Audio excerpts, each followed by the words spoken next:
Assalamualaikum warahmatullahi wabarakatuh. Alhamdulillah, alhamdulillah ya la nikmatillah, la haula wala quwata illa billah. Amma ba'du. Apa kabar anak-anak? Semoga kalian semua dalam keadaan sehat walafiat serta kita selalu dalam lindungan Allah Subhanahu wa taala. Bertemu kembali dengan Pak Muhlim, Guru Sejarah Kebudayaan Islam kelas 6. Anak-anak, sebelum kita mulai pembelajaran kita pada kali ini, mari kita bersama-sama bermohon kepada Allah Subhanahu wa taala semoga apa yang kita pelajari pada hari ini dimudahkan oleh Allah Subhanahu wa taala dan ilmu kita bermanfaat. Sama-sama kita awali dengan baca basmalah. Bismillahirrahmanirrahim. Baiklah anak-anak, kita lihat kompetensi dasar yang akan kita pelajari pada kesempatan kali ini, yaitu menganalisis biografi Sunan Kudus. Yang kompetensi keterampilannya mengorganisasi biografi Sunan Kudus. Selanjutnya, pada pembelajaran kali ini tujuannya adalah siswa dapat mengetahui biografi Sunan Kudus. Selanjutnya, siswa dapat menjelaskan biografi Sunan Kudus. Ya, kita lihat slide berikutnya.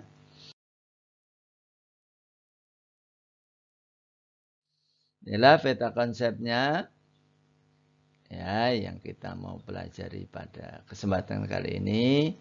Sunan Kudus dilihat dari biografinya. Bagaimana silsilahnya, bagaimana perjalanan hidupnya, dan bagaimana beliau mendakwahkan Islamnya. Ya. Oke, baik anak-anak, mengapa terkenal dengan Sunan Kudus? Ya, beliau sebetulnya nama aslinya adalah Ja'far Shodiq Asmad Khan.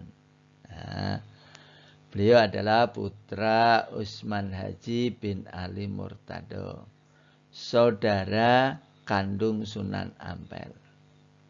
Ya, yang dimaksud saudara kandung Sunan Ampel itu Ali Murtadonya itu, ayahnya itu, ya.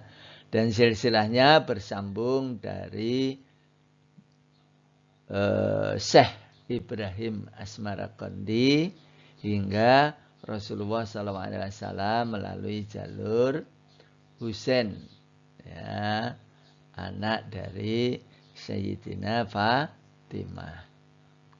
Ya, kenapa beliau terkenal dengan sebutan Sunan Kudus? Karena memang beliau berdakwah di daerah Kudus dan meninggal di Kudus, dimakamkan di Kudus, ya, dekat Masjid Agung Kudus. Ya, baik. Baiklah anak-anak, kita lanjutkan. Inilah silsilah dari Sunan Kudus. Ya, Bapak ulang bahwa beliau adalah anak dari Usman Haji atau Sunan Ngudung. Ya, sebutan terkenalnya Sunan Ngudung. Dan beliau adalah cucu dari Ali Murtado, saudara dari Sunan Ampel.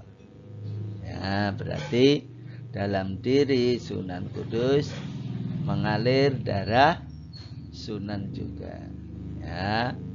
Nah, buyut dari Sunan Kudus itu adalah Syekh Ibrahim Asmarakondi.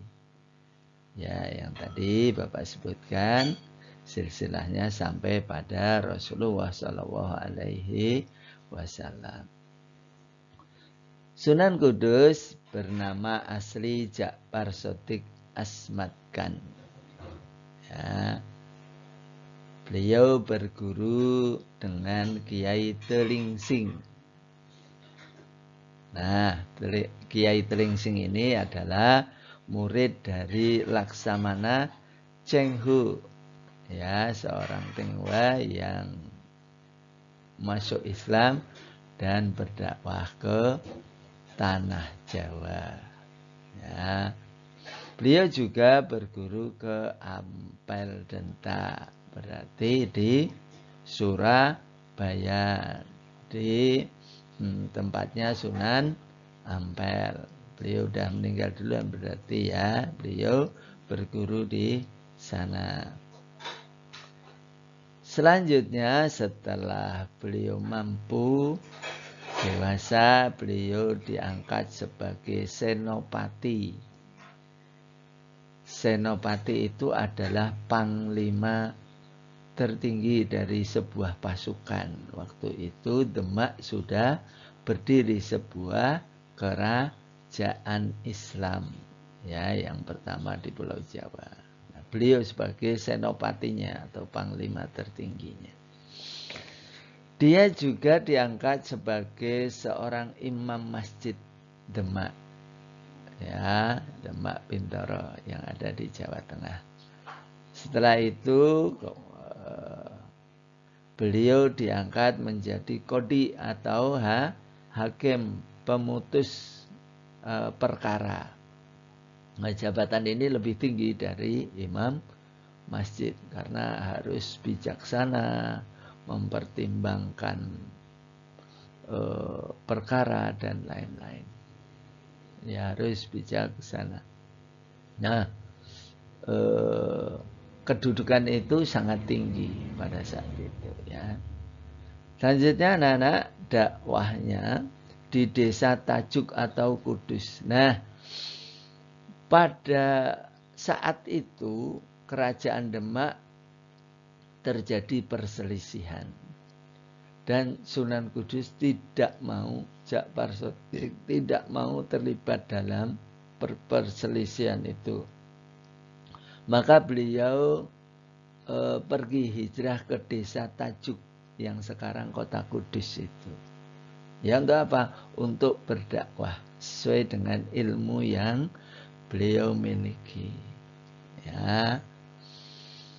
Nah, Sunan Kudus menurut beberapa referensi beliau wafat pada abad ke-15 1550 Masehi, dimakamkan di Kudus di Provinsi Jawa Tengah. Ya. Selanjutnya dakwah Sunan Kudus. Bagaimana cara dakwahnya? Beliau masih mengikuti para wali terdahulu, ya, wali-wali yang menjadi gurunya juga, yaitu toleransi yang tinggi terhadap budaya lokal. Dalam bahasa alkulturasi budaya sebagai bentuk toleransi. Maksudnya apa? Budaya-budaya yang lokal masih dipakai selama tidak diharamkan oleh Islam, tidak dilarang dalam Islam. Kulturasi budaya itu menggabungkan antara budaya non-muslim yang tidak melanggar Islam itu, ya, dengan budaya Islam.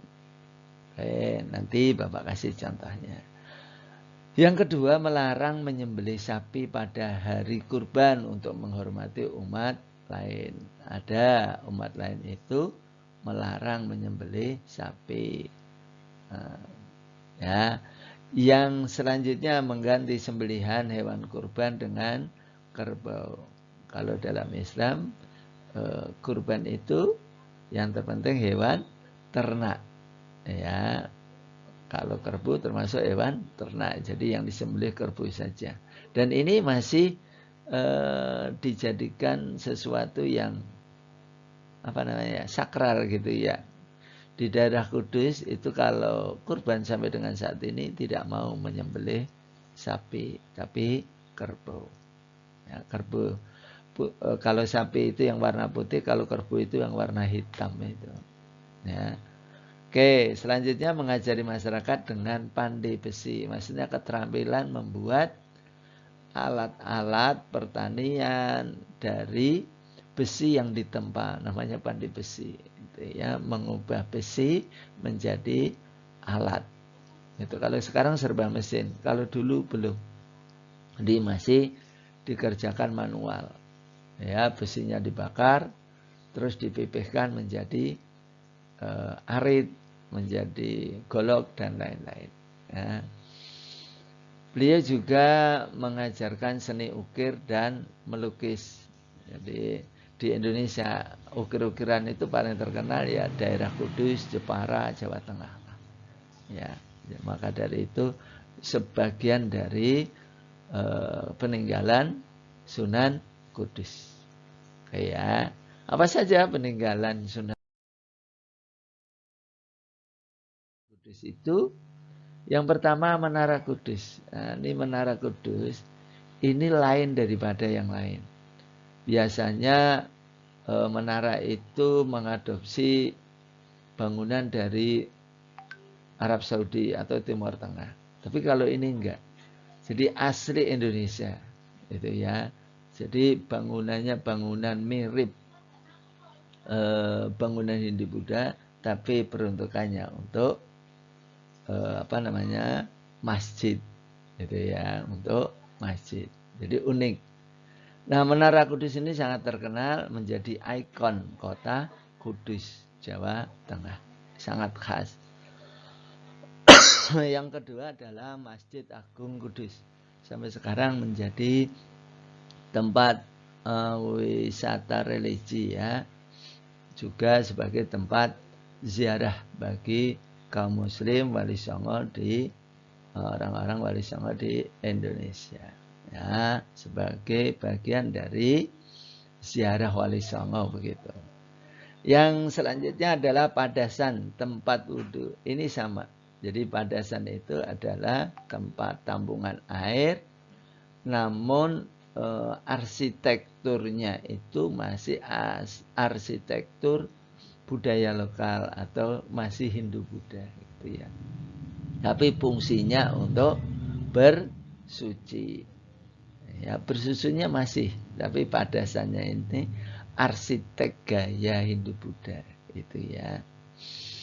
Oke, yang selanjutnya ada lawang kembar dalam masjid. Nah, ini termasuk sebagai pengikat, sebagai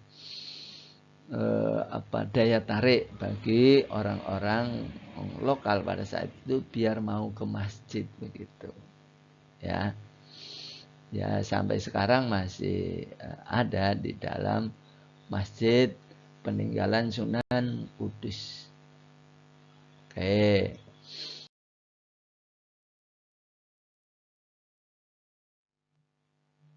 Nah, sampai sini barangkali pantun nasihat yang tidak bosan-bosan Bapak berikan.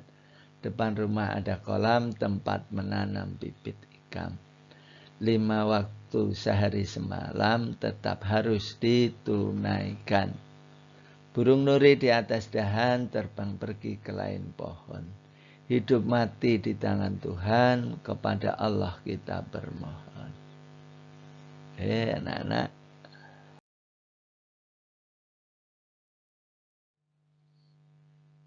Allah maha segalanya, namun keridhaannya tergantung dari ridhanya ayah ibu kita. Teruslah berbuat yang terbaik untuk orang tua kita agar selalu mendapatkan ridha dari Allah Subhanahu wa ta'ala.